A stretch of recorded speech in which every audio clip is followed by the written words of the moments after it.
Hello, I'm your host, Jean-Paul Baran, President of Focus on the Family Canada. Welcome to the Thriving Family, a Focus on the Family Canada podcast. This is the space where family, faith, and culture intersect. Thanks to generous donors who support our ministry, you can enjoy the Thriving Family, ad-free without any interruptions.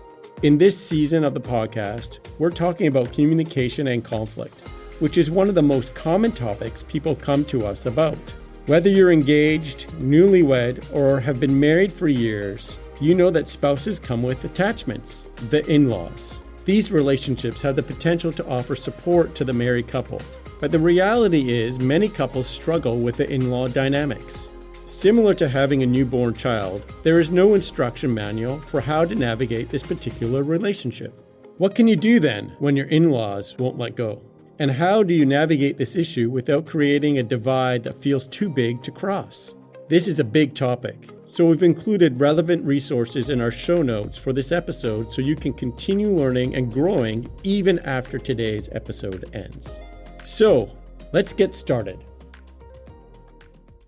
Do these complaints sound familiar?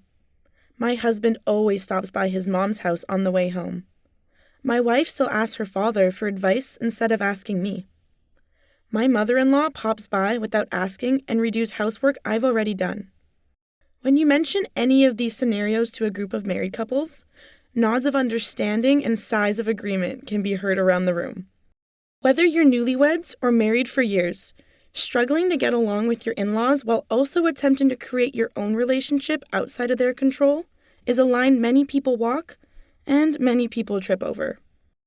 Counselor Karen Gregory would frequently receive calls from people struggling with this exact issue. Whether it's something big, like a difference in religious backgrounds, or something small, like a difference in Christmas tree toppers, families everywhere are feeling the tension of unhealthy in-law relationships. Here are 7 things Gregory and other experts suggest you remember when you're caught in this conflict.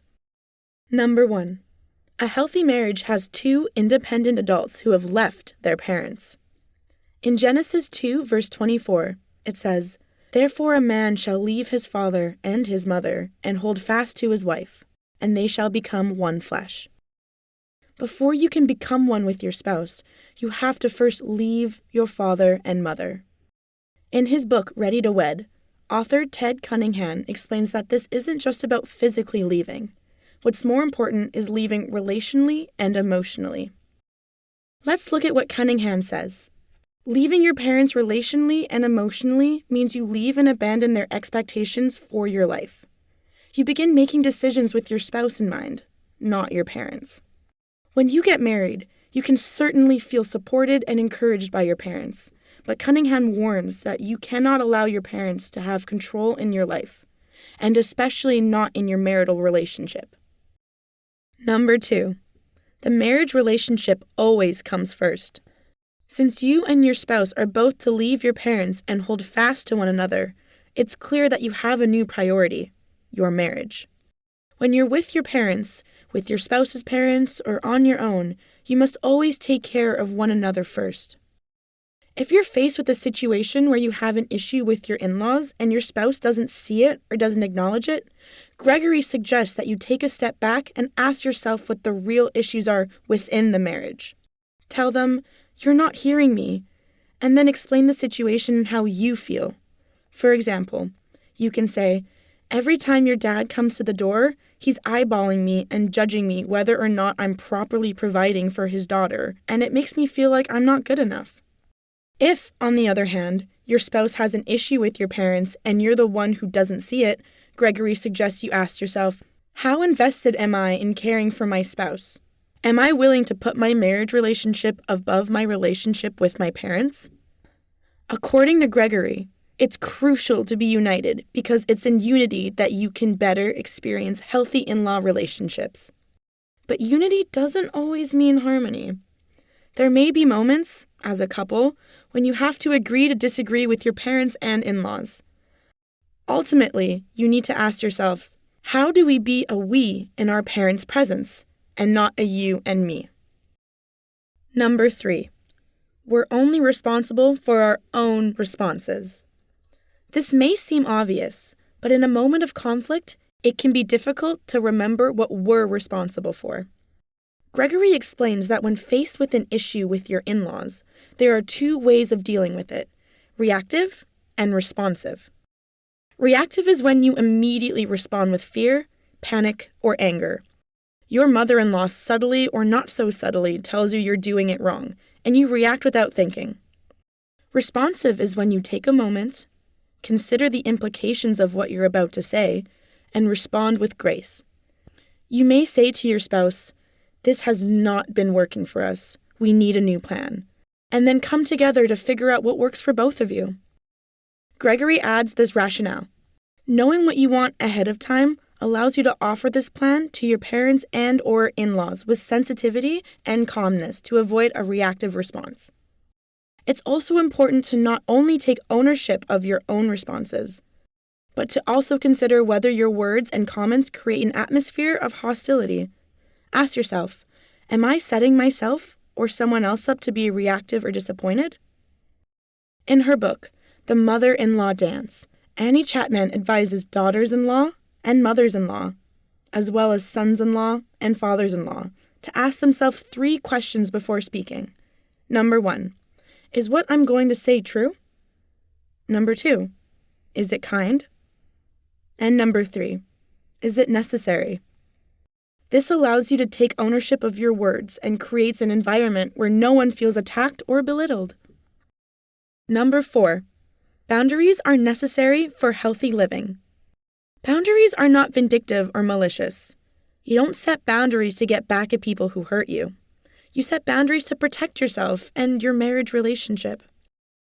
As Gregory says, healthy boundaries are respectful, clear, firm, and sustainable. In her book, Chapman writes, "We train others how to treat us." When we accept other people's ill behavior, we are actually reinforcing it and encouraging them to repeat it. Even though it may feel awkward, love demands that we draw a line of what is acceptable and unacceptable treatment. However, Gregory notes that when setting boundaries, it is not up to the daughter or son-in-law to set the boundaries with their in-laws.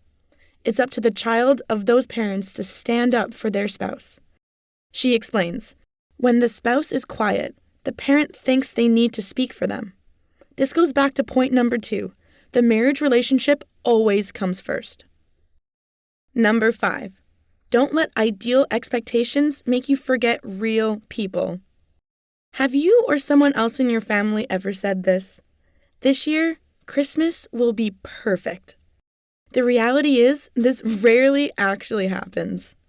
When we have ideal expectations in our mind, we often forget that our family members, and especially our in-laws, are flawed human beings.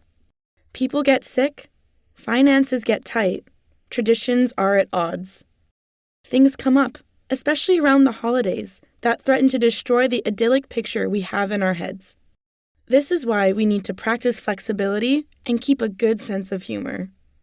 Perhaps you have a job and can't make it to a full-day Christmas celebration. Or your mother-in-law expects you to host the family dinner, but your new baby and lack of sleep make this expectation daunting. When this happens, there's greater possibility for a harsh word or a passive-aggressive comment such as, "That's why you should have done it this way." But what if the reaction was different? Let's look at a hypothetical scenario. Jen and her husband Greg had moved away from his family for his work, and she was expected to host a Christmas dinner for her in-laws, even though he had to work that day. When her husband's family arrived, she had dinner laid out for them. Pizza. The situation had all the potential to turn into a heartbreaking affair with sharp words, broken expectations, and disappointments. However, her in-laws recognized how overwhelmed she was with the move and with her husband working, and offered grace. Together, they laughed about it, and it became a cherished memory instead of a cataclysmic event. Number 6. Differences aren't wrong. They're just different. Counselor Dave Ortis would often tell people that marriage is a cross-cultural experience.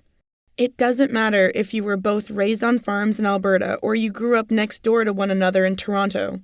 You come from 2 different families with different traditions and different expectations for everything. Gregory adds to this, saying, There's an expectation that our way is normal or standard. People lack the ability to remember there are many perspectives. They're different, not wrong. If you always unwrap your Christmas presents on Christmas Eve and your in-laws unwrap theirs on Christmas morning, neither is right nor wrong. You can either agree to disagree, or you can see it as an opportunity to create a new family tradition. Here's another hypothetical story. Over the years, as her children got married and brought new children-in-law into her family, Mary could have demanded they cave to her family's tradition of opening presents on Christmas Day.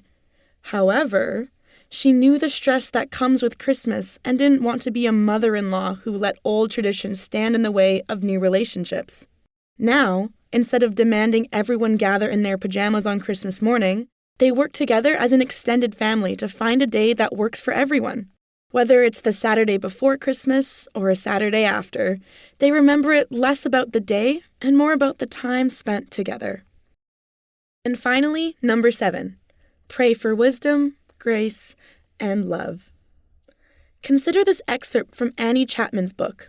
In Colossians chapter 3, we find some of the most incredible instruction for positive Christian living.